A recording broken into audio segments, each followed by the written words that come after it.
Hi friends, எல்லாருக்கும் வணக்கம். இன்றைக்கி நம்ம வீடியோவில் கெயின்மாஸ்டர் அப்ளிகேஷனை யூஸ் பண்ணி இப்போ நீங்கள் வீடியோவில் பார்க்குற மாதிரி சூப்பரான வாட்ஸ்அப் ஸ்டேட்டஸ் எப்படி க்ரியேட் பண்ணுறது அப்படிங்கிறத பற்றி தான் பார்க்க போகிறோம்.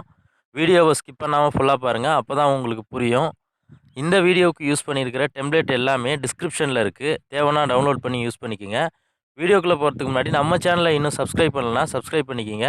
கூடவே பக்கத்தில் ஒரு பெல் பட்டன் இருக்கும், அந்த பெல் பட்டனையும் கிளிக் பண்ணிட்டீங்கன்னா நாம் போடுற எல்லா வீடியோஸ்க்கும் உங்களுக்கு ஒரு நோட்டிஃபிகேஷன் வந்துடும். ஓகே ஃப்ரெண்ட்ஸ், வாங்க வீடியோக்குள்ளே போகலாம்.